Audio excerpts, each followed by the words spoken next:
بسم اللہ الرحمن الرحیم۔ السلام علیکم، صبح بخیر۔ اللہ تعالیٰ آپ کو اپنے حفظ و امان میں رکھے۔ کلاس 7 کیسے ہیں آپ سب؟ میں امید کرتی ہوں آپ خیریت سے ہوں گے۔ آپ کی پڑھائی کیسی جا رہی ہے اور آپ کو یہ ویڈیو لیکچر سن کے کیسا لگتا ہے، یہ آپ نے ضرور رسپانس کرنا ہے کمنٹ میں۔ تو میں آج آپ کو بتاؤں گی کہ مسلمانوں کی ٹوٹل 27 غزوات ہیں۔ تو آج ہم حیات طیبہ کا آخری سفر جہاد غزوہ تبوک پڑھیں گے۔ تو غزوہ تبوک کا دوسرا نام غزوہ اسرت ہے اور یہ سعودی عرب میں مدینہ سے شام کی طرف جاتے ہوئے تبوک ایک جگہ کا نام ہے۔ تو یہ ایک ایسا غزوہ ہے جس میں صحابہ کرام رضی اللہ تعالیٰ عنہ نے قحط کے باوجود عظیم مثالیں قائم کی، یعنی اللہ کی راہ میں بڑھ چڑھ کر حصہ لیا۔ اور جب صحابہ کرام کا پیاس سے برا حال تھا تو اللہ تعالیٰ کی طرف سے آپ صلی اللہ علیہ وسلم کو یہ معجزہ ملا کہ پانی کا چشمہ جاری ہو گیا۔ تو آئیے اب اس جنگ کے بارے میں باقی کی تفصیل بھی جانتے ہیں۔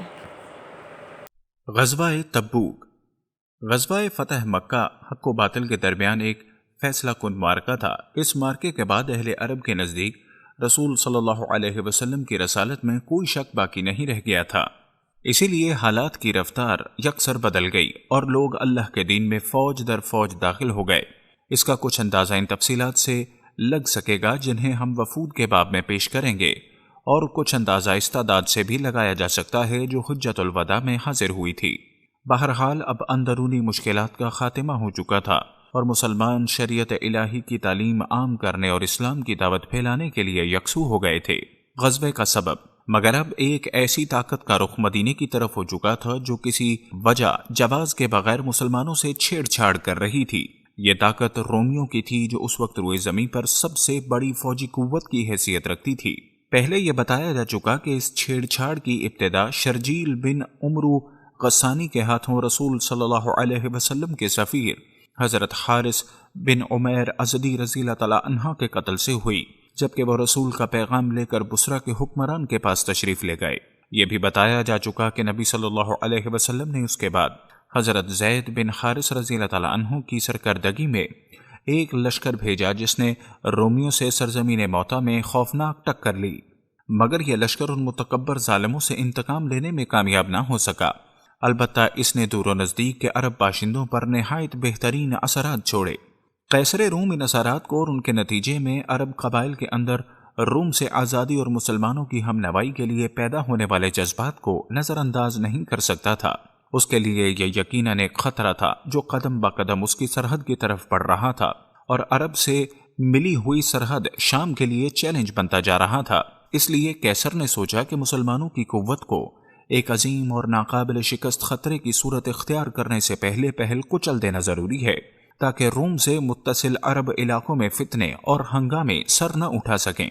ان مصلحتوں کے پیش نظر ابھی جنگ موتا پر 1 سال بھی نہ گزرا تھا کہ قیصر نے رومی باشندوں اور اپنے ماتحت عربوں یعنی آل غسان وغیرہ پر مشتمل فوج کی فراہمی شروع کر دی اور ایک خون ریز اور فیصلہ کن معرکے کی تیاری میں لگ گیا۔ روم اور غسان کی تیاریوں کی عام خبریں ادھر مدینہ میں پے در پے خبریں پہنچ رہی تھی کہ رومی مسلمانوں کے خلاف ایک فیصلہ کن معرکے کی تیاری کر رہے ہیں۔ اس کی وجہ سے مسلمانوں کو ہم وقت کھٹکا لگا رہتا تھا کہ ان کے کان کسی بھی غیر مانوس آواز کو سن کر فوراً کھڑے ہو جاتے تھے۔ وہ سمجھتے تھے کہ رومیوں کا ریلا آ گیا ہے۔ اس کا اندازہ اس وقت سے ہوتا ہے کہ اسی 9 ہجری میں نبی صلی اللہ علیہ وسلم نے اپنی ازواج مطہرات سے ناراض ہو کر 1 مہینے کے لیے ایلا کر لیا تھا اور انہیں چھوڑ کر ایک بالا خانے میں علیحدہ ہو گئے تھے۔ صحابہ کرام کو ابتداً حقیقت حال معلوم نہ ہو سکی۔ انہوں نے سمجھا کہ نبی صلی اللہ علیہ وسلم نے طلاق دے دی ہے، اور اس کی وجہ سے صحابہ کرام میں شدید رنج و غم پھیل گیا۔ حضرت عمر بن خطاب رضی اللہ تعالیٰ عنہ اس واقعے کو بیان کرتے ہوئے کہتے ہیں، میرا ایک انصاری ساتھی تھا، جب میں خدمت نبوی میں موجود نہ تھا تو وہ میرے پاس خبر لاتا، اور جب وہ موجود نہ ہوتا تو میں اس کے پاس خبر لے جاتا۔ یہ دونوں اوالی مدینہ میں رہتے تھے، ایک دوسرے کے پڑوسی اور باری باری خدمت نبوی میں حاضر ہوتے تھے۔ اس زمانے میں ہمیں شاہ غسان کا خطرہ لگا ہوا تھا۔ ہمیں بتایا گیا تھا کہ وہ ہم پر یورش کرنا چاہتا ہے، اور اس کے ڈر سے ہمارے سینے بھرے ہوئے تھے۔ ایک روز اچانک میرا انصاری ساتھی دروازہ پیٹنے لگا اور کہنے لگا، کھولو۔ میں نے کہا، کیا غسانی آ گئے؟ اس نے کہا، نہیں، بلکہ اس سے بھی بڑی بات ہو گئی۔ رسول صلی اللہ علیہ وسلم اپنی بیویوں سے علیحدہ ہو گئے ہیں۔ ایک دوسری روایت میں یوں ہے کہ حضرت عمر رضی اللہ تعالی عنہ نے کہا، ہم میں چرچا تھا کہ آل غسان ہم پر چڑھائی کرنے کے لیے گھوڑوں کو نال لگوا رہے ہیں۔ ایک روز میرا ساتھی اپنی باری پر گیا اور عشاء کے وقت واپس آ کر میرا دروازہ بڑے زور سے پیٹا اور کہا، کیا وہ سویا ہوا ہے؟ میں گھبرا کر باہر آیا۔ اس نے کہا، بڑا حادثہ ہو گیا۔ میں نے کہا، کیا ہوا؟ کیا غسانی آ گئے؟ اس نے کہا، نہیں، بلکہ اس سے بھی بڑا حادثہ اور لمبا حادثہ ہو گیا۔ حضور اپنی بیویوں کو طلاق دے چکے۔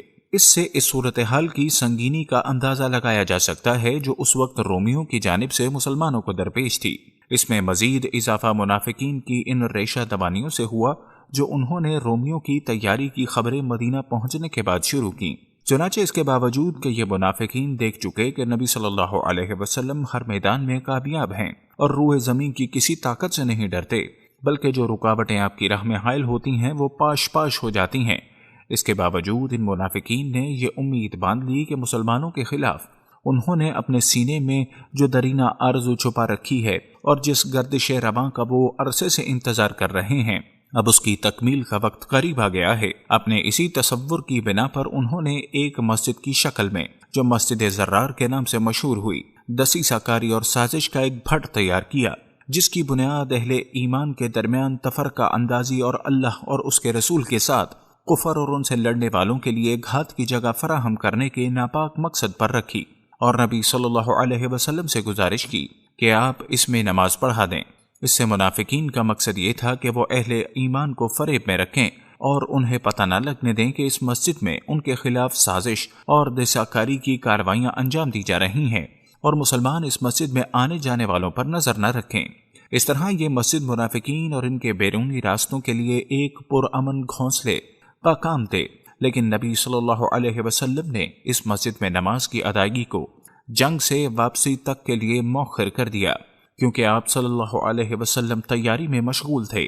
اس طرح منافقین اپنے مقصد میں کامیاب نہ ہو سکے اور اللہ نے ان کا پردہ واپسی سے پہلے ہی چاک کر دیا۔ چنانچہ آپ نے غزوے سے واپس آ کر اس مسجد میں نماز پڑھنے کی بجائے اسے منتہم کرا دیا۔ اگر آپ کو ہماری آج کی یہ ویڈیو پسند آئی ہے تو ہم آپ سے التماس کرتے ہیں کہ ہماری اس ویڈیو کو سب سے پہلے لائک کر لیں، اسے اپنے دوست احباب کے ساتھ ضرور شیئر کریں اور ہمارے اس چینل کو ضرور سبسکرائب کر لیں تاکہ ہماری تمام اپلوڈ ہونے والی ویڈیوز کا نوٹیفیکیشن آپ تک پہنچتا رہے۔ ساتھ موجود گھنٹی کی علامت کو لازمی دبا لیں۔ حضور صلی اللہ علیہ وسلم کی بارگاہ رسالت میں ہدیہ درود پاک پیش کرتے ہیں۔ اللہم صلی علی محمدیوں۔ تو اسٹوڈینٹس، آپ سب تیار ہیں میرے ساتھ آج کا کام کرنے کے لیے، آج اس سبق کو پڑھنے کے لیے؟ تو یہ بہت ہماری اسلامی تاریخ کے بہت اہم واقعات ہیں جن کو ہم پڑھ رہے ہیں۔ تو غزوہ تبوک پہلے ہم نے پڑھا ہے، غزوہ حنین، اور اب غزوہ تبوک۔ غزوہ تبوک کیوں ہوئی، اس کا تعارف کیا ہے، اس کا یہ دیکھیں اس کی وجہ کیا تھی، کس کے درمیان یہ جنگ ہوئی اور کیسے ہوئی۔ تو آئیے اس کا تعارف پڑھتے ہیں۔ اسلام کے خلاف، اب سب سے پہلے میں آپ کو مکہ کو فتح کرنے کے بعد آپ صلی اللہ علیہ وسلم نے وہاں اس وقت جو عرب میں دو مشہور جو زیادہ سپر پاورز تھی وہ تھی روم تھا اور ایران۔ یہ دونوں اس وقت ہی بہت زیادہ یعنی کہ طاقتور جو ممالک تھے وہ تھے۔ تو روم کے بادشاہ کو آپ صلی اللہ علیہ وسلم نے اسلام کی دعوت دی تو اس نے اس دعوت کو قبول نہیں کیا۔ اسے ڈر تھا کہ کہیں روم کا بادشاہ جو ہرقل تھا اس کو یہ ڈر تھا کہ کہیں مجھ سے میری بادشاہت چھین ہی نہ لی جائے۔ تو اب روم کا بادشاہ ہرقل جو تھا اس کا مذہب عیسائی تھا، وہاں پہ زیادہ عیسائی رہتے تھے۔ تو جب یہ تمام عیسائی لوگ اکٹھے ہو کر انہوں نے مسلمانوں کے خلاف سازشیں شروع کر دی، تو اسلام کے خلاف رومیوں کی سازشوں کو کچلنے کے لیے نبی اکرم صلی اللہ علیہ وسلم نے اپنے ساتھیوں کے ہمراہ مدینہ منورہ سے 7 کلومیٹر دور تبوک کے مقام پر، تبوک کیا ہے، یہ بھی ایک جگہ کا نام ہے، حنین ایک وادی کا نام تھا اور یہ ایک جگہ کا نام ہے، وہاں پر پڑاؤ کیا یعنی ٹھہرے۔ رومی مسلمانوں کی طاقت دیکھ کر لڑنے کے لیے سامنے نہ آئے اور مسلمان بغیر لڑے مدینہ واپس آ گئے۔ اس جنگ کو غزوہ تبوک کہا جاتا ہے، یعنی اب دیکھیں، جیسا کہ میں نے آپ کو بتایا کہ آپ صلی اللہ علیہ وسلم نے روم کے بادشاہ ہرقل کو اسلام کی دعوت دی، تو اس نے اسلام قبول کرنے سے انکار کر دیا۔ نہ صرف انکار کیا بلکہ وہ اپنے ساتھ اور لوگوں کو ملانا شروع کر دیا مسلمانوں کے خلاف، کیونکہ وہ عیسائی تھے تو اس نے الگ الگ طریقوں سے چالیں چلنا شروع کر دی، لوگوں کو مسلمانوں کے خلاف کرنا شروع کر دیا۔ تو اس لیے پھر آپ صلی اللہ علیہ وسلم نے ان کے خلاف جنگ لڑنے کا فیصلہ کیا کہ اگر ان کے ساتھ جنگ نہیں لڑی گئی تو آہستہ آہستہ یہ عیسائی لوگ پھیلتے چلے جائیں گے، اپنے ساتھ لوگوں کو اکٹھا کریں گے، اور پھر جو مسلمانوں کی حکومت ہے وہ کمزور پڑ جائے گی۔ تو اس لیے پھر آپ صلی اللہ علیہ وسلم نے جنگ کی تیاری کی۔ تو اب پس منظر اس کی وجہ کیا ہے کہ جیسا کہ فتح مکہ کے بعد مسلمانوں کی حکومت قائم ہو چکی تھی، تو روم کا جو بادشاہ ہرقل تھا اس سے یہ بات برداشت نہیں ہوئی کہ مسلمانوں کی وہ حکومت میں اپنی حکومت میں رہے یا مسلمانوں کے زیر نگی رہے۔ زیر نگی یعنی مسلمانوں کے نیچے رہنا، مسلمانوں کی حکومت میں رہنا۔ تو اس لیے پھر اس نے جنگ کی تیاری کرنی شروع کر دی۔ تو اس کے بعد اب جیسے ہی آپ صلی اللہ علیہ وسلم کو پتہ چلا کہ رومی جو ہے وہ جنگ کی تیاری کر رہے ہیں، تو حالانکہ سخت موسم تھا، کھانے کی شدید قلت تھی، یہاں تک کہ بعض اوقات یہ مسلمانوں کے حالات بتائے جا رہے ہیں جس وقت یہ جنگ ہوئی کہ اتنا فاقہ تھا، اتنے بہت ہی مسلمانوں کے برے حالات تھے، نہ کھانے کو کچھ تھا، اوپر سے گرمی بھی بہت زیادہ تھی اور کھجور کی فصل بھی پک چکی تھی۔ تو اگر اس کو نہ سنبھالا جاتا تو اس وقت اس فصل نے ضائع ہو جانا تھا۔ تو اس لیے مسلمان جو ہے وہ روانہ نہیں ہونا چاہتے تھے، لیکن جو منافقین مسلمانوں کو بہکا رہے تھے کہ ایسے سخت گرمی میں سفر نہ کرو، یعنی مسلمانوں نے ارادہ کر لیا تھا جنگ کرنے کا، لیکن جو وہاں کے منافق لوگ تھے وہ مسلمانوں کو اس ارادے سے پیچھے کرنے کے لیے باتوں میں لگا رہے تھے کہ آپ کی تو کھجور کی فصل پک چکی ہے، تو اگر آپ جنگ پہ جاؤ گے تو آپ کی فصل خراب ہو جائے گی، آپ کا کتنا نقصان ہوگا۔ تو وہ ان کو اپنی باتوں میں لگا کر اس جنگ سے روکنا چاہتے تھے، لیکن کیونکہ مسلمان اور آپ صلی اللہ علیہ وسلم اور آپ صلی اللہ علیہ وسلم کے ساتھ ہی ساتھ تمام صحابہ کرام ارادہ کر چکے تھے جنگ کی تیاری کا، تو اس سخت گرمی کے باوجود ان فاقوں کے حالات میں بھی پھر آپ صلی اللہ علیہ وسلم نے کیسے تیاری کی؟ تو وہ جو منافقین تھے وہ یہ کہتے تھے مسلمانوں سے، اور وہ کہنے لگے کہ ایسی گرمی میں نہ نکلو، کہہ دیجئے جہنم کی آگ اس سے شدید گرم ہے، کاش یہ لوگ سمجھتے۔ تو دیکھیں کیسے ساتھ ہی قرآن پاک کی یہ آیت نازل ہو گئی کہ جیسے منافقین مسلمانوں کو اس گرمی سے ڈرا رہے تھے، تو اللہ تعالیٰ نے یہ کہہ دیا کہ اگر آپ نے جہنم کی آگ سے بچنا ہے تو آپ کو یہ اس جنگ کی تیاری کرنی ہی ہوگی۔ تو مسلمانوں کے لیے سخت آزمائش اور تنگی کا دور تھا۔ قرآن نے اس تنگی کے وقت کو سایۃ العسرہ کہا ہے۔ تنگی کا وقت کیوں تھا کہ نہ ہی مسلمانوں کے پاس اتنا ساز و سامان تھا، نہ ہی اتنا وہ جنگ کے لیے سامان تھا، اور اوپر سے گرمی بھی بہت زیادہ تھی، اور مسلمان جو ہے وہ بہت فاقوں کی زندگی گزار رہے تھے۔ تو اس لیے پھر آپ صلی اللہ علیہ وسلم نے اس جنگ میں حکم دیا کہ جس کے پاس جو بھی ہے تھوڑا بہت جتنا وہ آسانی سے کر سکے اللہ تعالیٰ کی راہ میں خرچ کرے، یعنی مالی مدد کرنے کا حکم دیا۔ تو پھر اس میں یہ آپ صلی اللہ علیہ وسلم کے ساتھ یہ محبت ہے صحابہ کرام کی کہ آپ صلی اللہ علیہ وسلم کے ساتھیوں کی، آپ صلی اللہ علیہ وسلم کے جو ساتھ رہے ہیں ہمیشہ۔ تو حضرت ابو بکر رضی اللہ تعالیٰ عنہ نے اپنے گھر کا سارا سامان نبی اکرم صلی اللہ علیہ وسلم کی خدمت اقدس میں پیش کیا، یعنی یہ صحابہ کرام کی خلفائے راشدین کی آپ صلی اللہ علیہ وسلم کے ساتھ محبت ہے، اپنے مذہب کے ساتھ محبت ہے، اور یہ ان کا قربانی کا جذبہ ہے کہ انہوں نے اپنے لیے کچھ نہیں سوچا، اپنا سارا مال اللہ کی راہ میں خرچ کر دیا۔ تو اس کے بعد حضرت عمر فاروق اپنے گھر کا آدھا سامان لے آئے۔ حضرت عثمان رضی اللہ تعالیٰ عنہ کیونکہ کافی امیر تھے تو ان کے پاس دولت تھی، تو انہوں نے 900 اونٹ، 100 گھوڑے اور 1000 دینار پیش کیے۔ حضرت عاصم بن عدی، یہ اب کون سے صحابی، ذرا ان کی محبت کے بارے میں جانیے کہ کیسے آپ صلی اللہ علیہ وسلم سے محبت اور ان کے اندر لڑنے کا جذبہ کتنا زیادہ تھا کہ انہوں نے اور اللہ تعالیٰ کی راہ میں دینے کا کتنا وہ شوق تھا انہیں۔ تو حضرت عاصم بن عدی نے 13,000 کلو کھجور آپ کی خدمت میں پیش کر دی۔ نادار صحابہ مزدوروں نے مزدوری کی اور جو کچھ ملا آپ کے سامنے حاضر کر دیا۔ عورتوں نے اپنے زیورات پیش کر دیے، یعنی جس کے پاس جتنا بن پڑا انہوں نے اس جنگ میں مدد کی۔ تو اس کے علاوہ کچھ صحابی ایسے بھی تھے جو آپ کے ساتھ جانا چاہتے تھے لیکن ان کے پاس سواریاں نہیں تھیں۔ ان کے دل میں شوق تھا اس جنگ میں جانے کا، لیکن وہ نہیں جا سکے کیونکہ ان کے پاس سواریاں نہیں تھیں۔ تو اس حسرت میں ان کی آنکھوں سے آنسو نکل پڑے، تو وہ بھی اللہ تعالیٰ نے اپنے قرآن مجید میں اس کے بارے میں آیت نازل فرما دی، اور اس غم سے کہ ان کے پاس خرچ موجود نہ تھا ان کی آنکھیں اشک بار تھیں۔ اب اسلامی لشکر کی روانگی کے سارا لشکر 30,000 کا لشکر، کتنے لوگ تھے اس میں؟ 30,000۔ گرمی بھی بہت زیادہ تھی، سفر لمبا، سامان کم، راستہ کٹھن اور دشوار تھا۔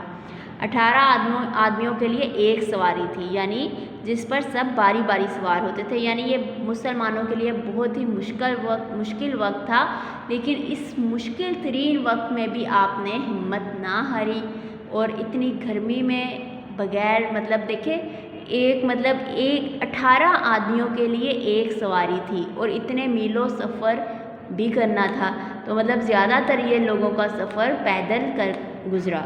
تو نبی اکرم صلی اللہ علیہ وسلم نے ثنیۃ الوداع کے مقام پر فوجی دستوں کو ترتیب دیا، یہ آپ صلی اللہ علیہ وسلم کی۔ اب دیکھیں ان کا انتظام انہوں نے کیسے کیا۔ کمانڈر اور علم بردار مقرر کی فرمائے۔ سب سے بڑا علم یعنی سب سے بڑا جو جھنڈا ہے اسلام کا جھنڈا حضرت ابو بکر صدیق رضی اللہ تعالیٰ عنہ کو دیا، یعنی یہ حالات ہے، یہ آپ صلی اللہ علیہ وسلم کی تیاری ہے۔ اب کیونکہ پیاس سے برا حال ہو چکا تھا مسلمانوں کا، تو اللہ تعالیٰ سے دعا کی گئی بارش کے لیے، تو بارش ہونے لگی تو سب نے پانی پیا، تو مسلمانوں کی پیاس ختم ہوئی، اور آپ صلی اللہ علیہ وسلم نے مسلمانوں کو، اب کیونکہ مسلمانوں کے حالات اتنی زیادہ گرمی تھی، سفر اتنا مشکل تھا، تو مسلمان کمزور نہ پڑے، اس لیے پھر آپ صلی اللہ علیہ وسلم نے یہ خطبہ دیا۔ آپ صلی اللہ علیہ وسلم نے مسلمانوں کو دنیا اور آخرت کی بھلائی کی طرف راغب کیا، انہیں اللہ کے عذاب سے ڈرایا اور اس کی طرف سے انعامات کی خوشخبری دی۔ اسی طرح مسلمانوں کا جوش عروج پر پہنچ گیا۔ اب اس غزوہ تبوک میں تمام صحابی تھے سوائے ان تینوں کے، کیونکہ ان کے پاس سواریاں نہیں تھیں یا ان کی کوئی مجبوری تھی، حضرت کعب بن مالک، حضرت ہلال بن امیہ اور حضرت مرارہ بن ربیع۔ اب دیکھیں دوسری طرف رومیوں اور ان کے ساتھیوں کو نبی اکرم صلی اللہ علیہ وسلم کی آمد کی خبر ہوئی، تو ان میں خوف کی لہر دوڑ گئی، تو انہیں آپ صلی اللہ علیہ وسلم کا سامنا کرنے کی ہمت نہ ہوئی۔ اب دیکھیں مسلمان تو آئے تھے اپنی پوری جنگ کی تیاری کے ساتھ، اور روم جو ہے وہ بہت بڑی طاقت تھا اس وقت، لیکن یہ اتنی بڑی طاقت جو تھی، روم ملک تھا، اس نے بھی مسلمانوں کے آگے گھٹنے ٹیک دیے، وہ بھی اپنی پیٹھ پھیر کر بھاگ گیا، میدان چھوڑ کر بھاگ گیا مسلمانوں کے اندر جوش و جذبے کو دیکھ کر۔ تو اس لیے مسلمان بغیر لڑائی کے کامیاب و کامران مدینہ واپس آئے۔ اہل مدینہ نے باہر نکل کر نبی اکرم صلی اللہ علیہ وسلم کا استقبال کیا، اور بچیوں نے وہی گیت گائے جو ہجرت مدینہ کے موقع پر گائے تھے۔ نبی اکرم صلی اللہ علیہ وسلم نے تبوک میں کتنے دن قیام فرمایا؟ 20 دن، یعنی 20 دن آپ اسی جگہ پر رہے۔ اب دیکھیں بے شک یہ جنگ، اس میں لڑائی نہیں ہوئی، لیکن آپ صلی اللہ علیہ وسلم اور آپ صلی اللہ علیہ وسلم کے ساتھیوں کی جنگ کی پوری تیاری تھی، اور آپ صلی اللہ علیہ وسلم نے کیسے ساز و سامان کو اکٹھا کیا، کیسے لوگوں سے، کتنے آپ صلی اللہ علیہ وسلم کے ساتھ، آپ صلی اللہ علیہ وسلم کے ساتھیوں نے اور صحابہ کرام رضی اللہ تعالیٰ عنہ نے کیسے اللہ کی راہ میں مال کو بغیر کچھ سوچے سمجھے خرچ کیا، یہ ہمیں اس غزوہ تبوک سے پتہ چلتا ہے۔ تو ہمارے لیے یہ مثال ہے کہ ہم سب مسلمان بھی اللہ کی راہ میں ضرور خرچ کیا کریں، اور یہ اللہ قرآن پاک میں بار بار اس بات کا حکم آیا ہے کہ اللہ تعالیٰ کی راہ میں خرچ کریں۔ تو اس کے بعد ہے اس کے نتائج و اثرات کیا ہیں، یعنی غزوہ تبوک کے بعد کیا تبدیلی آئی، کیا فرق پڑا، کیا مسلمانوں کے اندر غزوہ تبوک کے بعد ان پہ کیا اثر ہوا۔ دنیا میں اس وقت کی سب سے بڑی فوجی قوت روم پر مسلمانوں کا ایسا